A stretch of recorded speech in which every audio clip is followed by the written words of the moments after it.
Dana sebesar Rp695,2 triliun untuk pemulihan ekonomi nasional. Melakukan langkah-langkah luar biasa dalam menjamin kesehatan masyarakat, menyelamatkan perekonomian nasional, dan stabilitas sistem keuangan.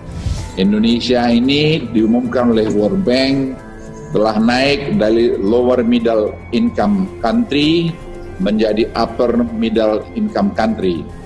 Saya juga cukup kaget melihat ini karena diumumkan pada saat keadaan seperti saat ini. Selamat datang kembali di channel Fakta Militer.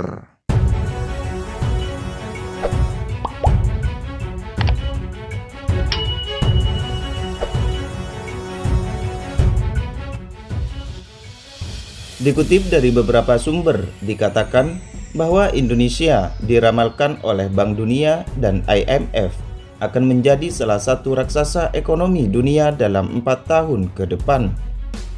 Indonesia diprediksi akan menjadi negara dengan perekonomian terbesar kelima di dunia pada tahun 2024. Namun pencapaian tersebut bergantung pada bagaimana Indonesia berjuang melawan pandemi COVID-19 saat ini.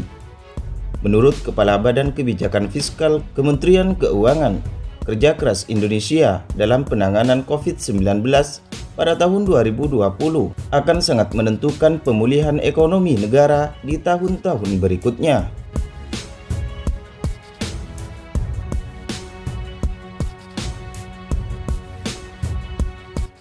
Secara umum di tahun 2024 akan terjadi pergeseran susunan perekonomian terbesar di dunia, dan Asia akan semakin mendominasi posisi 5 teratas, menggeser posisi beberapa negara dari Eropa. Saat ini posisi 5 besar dunia diduduki oleh Cina dan Jepang, sementara Indonesia dan India diprediksi akan menggantikan posisi Inggris dan Jerman pada tahun 2024.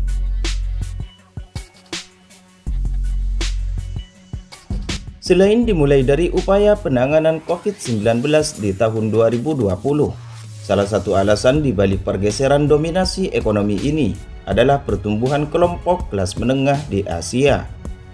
Selain kelas menengah, sisi demografi juga berkontribusi positif pada pergeseran dominasi Asia.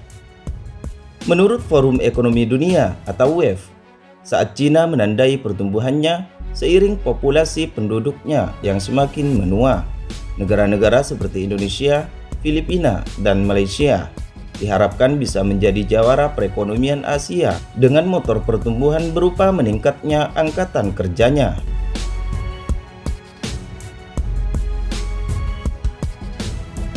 Perkiraan susunan ekonomi terbesar di dunia tersebut menggunakan perbandingan proyeksi pertumbuhan ekonomi beberapa tahun ke depan, termasuk tahun 2020, serta proses pemulihan ekonomi di tahun-tahun berikutnya. Berdasarkan proyeksi Bank Dunia dan IMF, beberapa negara dengan PDB terbesar di tahun 2020 diprediksi akan mengalami pertumbuhan negatif, seperti AS, Jepang, Jerman, dan Brazil. Sementara prediksi pertumbuhan ekonomi tahun 2020, negara-negara Asia juga sangat rendah. Bahkan 3 negara diperkirakan tumbuh negatif, yaitu Malaysia, Thailand, dan Filipina. Meskipun lebih baik dari negara Asia lainnya, Indonesia dan Cina juga tertekan dengan pertumbuhan ekonomi 0% dan 1%. Prediksi ini perlu kita syukuri dan perlakukan sebagai motivasi bagi Indonesia.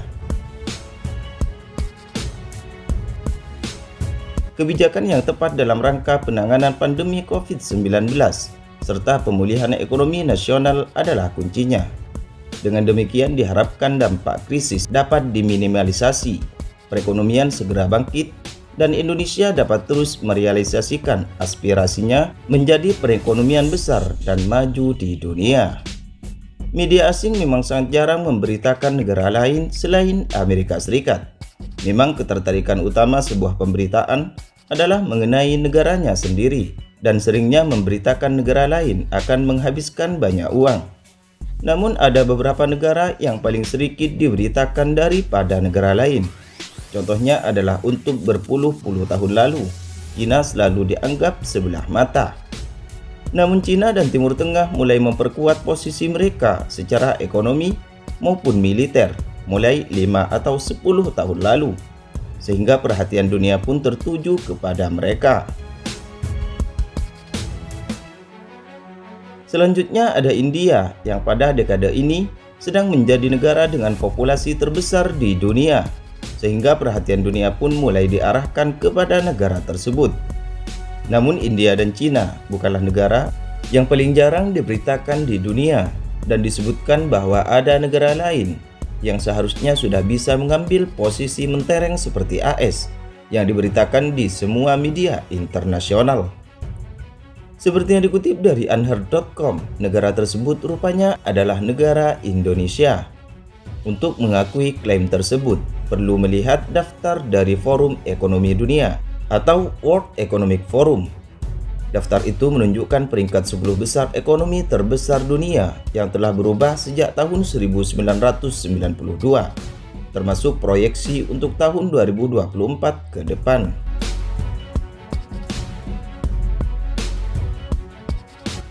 Peringkat itu didasarkan dari Gross Domestic Product (GDP) atau pendapatan kotor masing-masing negara, dan di peringkat itu ditunjukkan jika pada tahun 2024 Indonesia bisa menduduki peringkat kelima dari 10 besar negara dengan ekonomi terbesar di dunia. Artinya 4 tahun lagi ekonomi Indonesia bisa berkembang bersaing dengan Cina, AS, India, dan Jepang. Bukan hanya itu, Indonesia diprediksi bisa menyalip Rusia, Jerman, Brazil, Inggris, dan bahkan Prancis.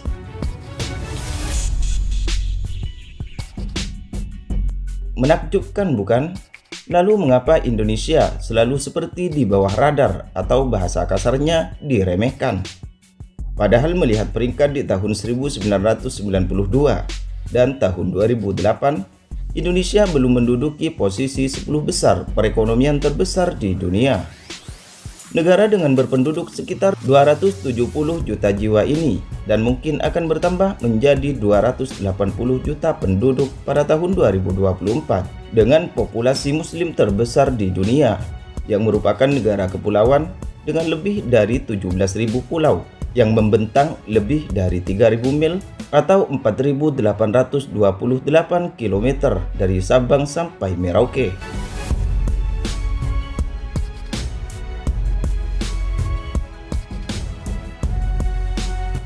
Dan di tahun 2024, Indonesia kemungkinan besar akan menjadi raksasa ekonomi dunia. Padahal bisa kita hitung berapa pemberitaan luar negeri tentang Indonesia, dan pastinya banyak yang tidak mengerti posisi Indonesia di peta dunia.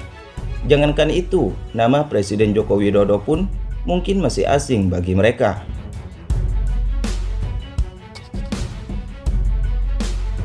Memang sudah banyak turis yang bisa mengunjungi 3 pulau terkenal di Indonesia, yaitu Jawa, Sumatera, dan Bali.